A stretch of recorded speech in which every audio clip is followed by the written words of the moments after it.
धीरूभाई अंबानी, एक मामूली लड़के से दुनिया के सबसे अमीर व्यक्तियों तक का सफर। भारत की धरती हमेशा से ऐसे लोगों को जन्म देती आई है जिन्होंने अपनी मेहनत, लगन और दूरदर्शिता से दुनिया में अपनी पहचान बनाई है।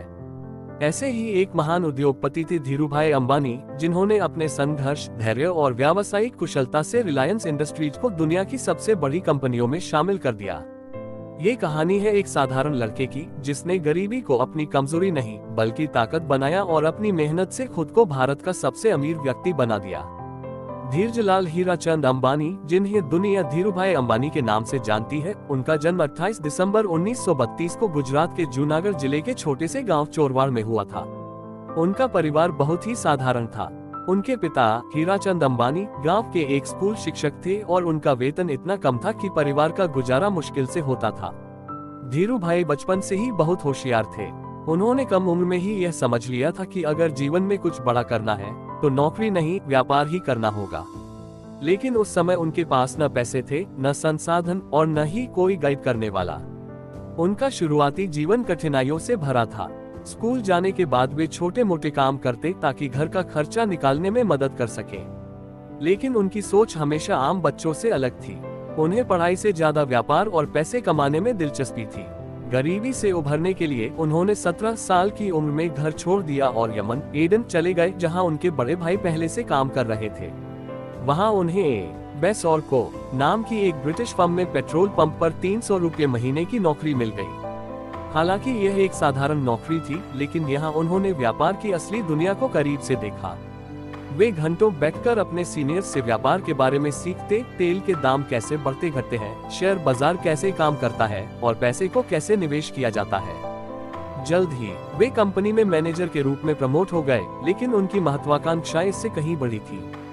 वे जानते थे कि अगर कुछ बड़ा करना है तो खुद का बिजनेस शुरू करना होगा। 1958 में धीरूभाई अंबानी ने नौकरी छोड़ दी और भारत वापस आ गए। उनके पास कोई बड़ी पूंजी नहीं थी, सिर्फ 500 रुपये थे, लेकिन उनके पास जोश और अनुभव था। उन्होंने मुंबई में मसालों और पॉलिएस्टर के छोटे व्यापार से शुरुआत की। उनका पहला बिजनेस पॉलिएस्टर यार्न और मसालों का आयात निर्यात था। वे मसाले भारत से विदेश भेजते और वहां से पॉलिएस्टर खरीदकर भारत लाते। ये बिजनेस धीरे धीरे बढ़ने लगा, लेकिन उनकी असली पहचान तब बनी जब उन्होंने टेक्सटाइल इंडस्ट्री में कदम रखा। 1966 में धीरूभाई ने रिलायंस टेक्सटाइल्स की नींव रखी। उस समय भारत में कपड़ा उद्योग पूरी तरह से पुराने तरीकों पर निर्भर था, लेकिन धीरूभाई ने इसे एक नया रूप दिया।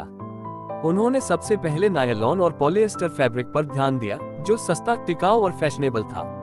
उन्होंने बाजार को ध्यान से समझा और अपने कपड़ों को आम लोगों तक पहुंचाने के लिए विमल ब्रांड लॉन्च किया। विमल ने पूरे भारत में धूम मचा दी और देखते ही देखते रिलायंस सबसे तेजी से बढ़ने वाली कंपनी बन गई। धीरूभाई जानते थे कि अगर कंपनी को तेजी से बढ़ाना है तो पैसा जुटाना होगा, लेकिन वे केवल बैंकों पर निर्भर नहीं रहना चाहते थे। इसलिए 1977 में उन्होंने रिलायंस को पब्लिक लिमिटेड कंपनी बना दिया और भारत के शेयर बाजार में ले आए। यह एक ऐतिहासिक फैसला था। उन्होंने आम जनता को भी रिलायंस के शेयर खरीदने का मौका दिया। पहले शेयर बाजार में सिर्फ बड़े बिजनेसमैन और अमीर लोग ही निवेश करते थे, लेकिन धीरूभाई ने गांव-गांव जाकर लोगों को समझाया कि अगर वे रिलायंस में निवेश करेंगे तो वे भी अमीर बन सकते हैं। उनकी इस रणनीति ने लाखों छोटे निवेशकों को अमीर बना दिया और रिलायंस तेजी से बढ़ने लगी। धीरूभाई अंबानी की सफलता आसान नहीं थी। उन्हें कई बार सरकार, विरोधियों और व्यापारिक प्रतिद्वंद्वियों का सामना करना पड़ा। उन्हें कई बार भ्रष्टाचार के आरोपों में फंसाया गया। प्रतिद्वंद्वियों ने उन पर झूठे केस किए, लेकिन वे हर मुश्किल से बाहर निकले। सरकार ने उनके व्यापार को रोकने की कोशिश की, लेकिन वे हमेशा नई रणनीतियों के साथ आगे बढ़े।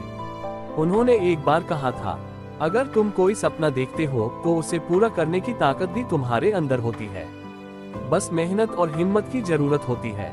1990 के दशक तक रिलायंस सिर्फ टेक्सटाइल कंपनी नहीं रही। धीरूभाई ने पेट्रोकेमिकल्स, टेलीकॉम, एनर्जी और रिटेल सेक्टर में भी कदम रखा।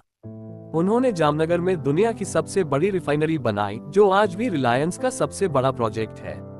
टेलीकॉम सेक्टर में भी उन्होंने क्रांति ला दी। आज जो जियो भारत में इंटरनेट और कॉलिंग को सस्ता बना चुका है, उसकी नींव धीरूभाई अंबानी ने ही रखी थी। 6 जुलाई 2002 को धीरूभाई अंबानी का निधन हो गया, लेकिन उनकी बनाई हुई रिलायंस आज भी भारत की सबसे बड़ी कंपनियों में से एक है। उनके बेटे मुकेश अंबानी और अनिल अंबानी ने उनकी विरासत को आगे बढ़ाया। सीख जो हमें धीरूभाई अंबानी से मिलती है: 1. बड़ा सोचो, बड़ा करो। 2. जोखिम लेने से मत डरो। 3. मुश्किलें आएंगी लेकिन हार मत मानो। 4. अपने बिजनेस में जनता को भी जोड़ो। 5. कड़ी मेहनत ही सफलता की कुंजी है। धीरूभाई अंबानी की कहानी हमें सिखाती है कि अगर इरादे मजबूत हों तो कोई भी गरीबी से निकलकर दुनिया का सबसे अमीर आदमी बन सकता है। उन्होंने सिर्फ अपना नहीं बल्कि लाखों भारतीयों का भविष्य भी बदला। सपने वो नहीं जो सोते वक्त आए, सपने वो हैं जो आपको सोने ना दें। अगर आपको ये वीडियो पसंद आए तो वीडियो को लाइक करें और चैनल को सब्सक्राइब करें और ऐसी मोटिवेशनल वीडियोस देखने के लिए हमारे साथ जुड़े रहें।